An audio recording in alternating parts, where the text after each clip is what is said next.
So, remember when I vlogged a while back about Paul McCartney releasing the 2 singles from his upcoming album, Egypt Station? There was I Don't Know and Come On To Me. Well, he released another one today, and oh my gosh, I am so happy that he chose the one that he did to release, because I think everyone who saw the track listing of the album was definitely the most curious about this one, given its title, and if you clicked on this video, you already know what it is. And you probably, if you've not already listened to the track, probably been wondering the same thing, you know, just a thought. But, I mean, there was a few interesting titles in there, but when one of the titles is literally Fuh You, it raises some questions and definitely makes you wonder, oh my god, could he possibly mean what I think he means by that? And the answer is yes, he absolutely does. Now, when I read it, I was just like, well, I'm pretty sure he means that, but if he does, there's 2 ways this could go. He could mean it in an accusatory tone, like, hey, fuck you, or he could mean it in, you know, the dirty way. So, I mean, I know which one I was secretly hoping for, but I figured, you know, it's a 50-50 shot with Paul. It could be either one. I mean, I wasn't sure if maybe this was like a political thing, or if it's just a dirty thing, and given the other single, Come On To Me, I figured, I'm leaning more towards option number 2, probably. Plus, it's Paul. This would not be the first time he's done euphemistic songs like that. Like, for real. I should say, for real. I could make a list of all the songs throughout his solo career, hell, even during the Beatle career too, for that matter, where he's done euphemistic songs meaning that, or about that, or anything pertaining to that. There's so many of them. There's so frickin' many of them. If you're just a greatest hits fan, yeah, probably most of them you don't even know of, but if you're like a diehard fan like me who buys every single album, has virtually every bootleg, everything that the band's ever done, you know as well as I do, he's a dirty boy. We kind of love him for it. So the single dropped, and once again I found the music video very damn distracting with the artwork, so I had to just like have it on in the background and just listen to it and not get distracted by the damn artwork. But anyway, it was very obvious very quickly exactly which way he meant this song, and it is the dirty way, which, again, Come On To Me, kind of his, like, dirty old man song, even though I thought it was hilarious.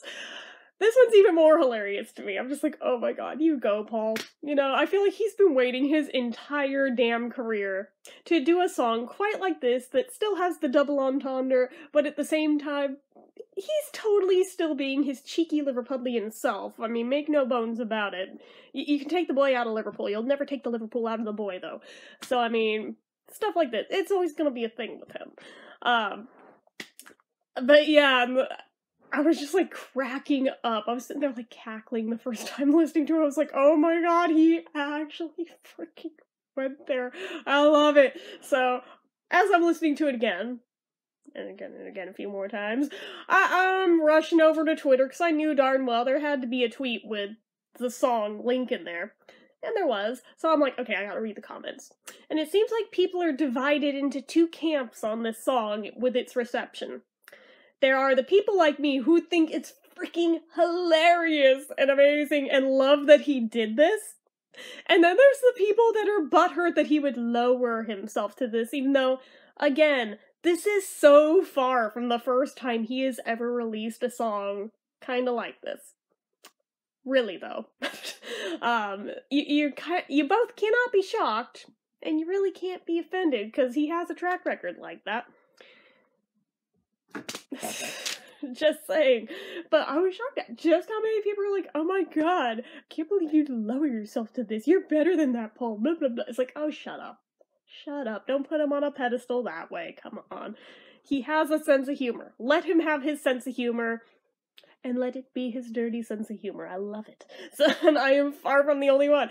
Although my favorite comment, favorite one of the day that I saw, fuck me, fuck you, fuck everybody. I love this song.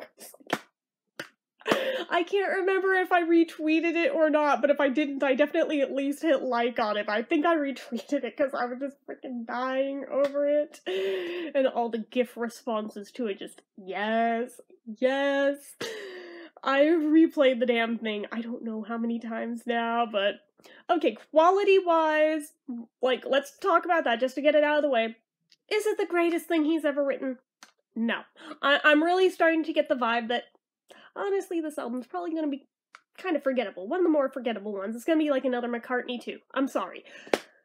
Does it mean it's unlistenable? No. No, it's listenable. Just, is it really that noteworthy? Nah. But, is it catchy? Yeah. Is it funny? Yeah. Isn't that good enough sometimes? It's the entertainment business. Are you entertained by it? Good. That's all it had to do. It doesn't have to change the world. It doesn't have to be the greatest thing that was ever released by an artist just because they have such a huge back catalog of material that is of a certain caliber. You know what? They can't all be number ones. Every artist has some flops in there. And I'm not even saying that this is necessarily a flop. I'm just saying, is it really up to his normal standards? Nah, but at the same time, I've enjoyed what I've heard. So, I mean, there's that. There's definitely that. It seems like a lot of people are on the same page with that, where, is it the greatest thing he's ever done? No. But I mean, is it listenable? Yeah, it's catchy. It's good enough. So, I don't know. It seems like Paul does this thing where every so many years he feels the need to have to release an album. I don't know if it's just mortality is catching up with him and, like, his clock is ticking in his head where it's just like, every album could potentially be the last one, so I mean, really gotta crank out as many as possible, quantity over quality sometimes. Sometimes they are still quality. I loved the album New. That was the last one he did. A couple before that, they were okay. I liked them, but I mean, even just off the top of my head, I'm kind of racking my brain, like, I remember there was Kisses on the Bottom, and the last one before that, I'm a little fuzzy on which one it even was. There's a few where I'm like, oh, they kind of just got all mashed together in my memory. I think this one's kind of gonna be one of those, honestly. But it's not out yet. It comes out September 7th. I'm still gonna buy it. I'm still gonna listen to it. I always do, and who knows? It may grow on me. I mean, there was a few where initially I felt this way about him on the first listen, and then, like, by the end of the first week, I was like, actually, I really like this album. Because I remember feeling that way about Memory Almost Full at first, but then I ended up really liking it. And I still, to this day, wouldn't say that it's, like, one of the most noteworthy albums ever. No. And it's definitely not quality-wise one of the greatest things he ever did, but it was catchy, it was fun, I enjoyed it. It didn't have to live up to any great standard. It is what it is. Appreciate it on its own merit without having to compare it to everything else in the world that he's ever done, you know?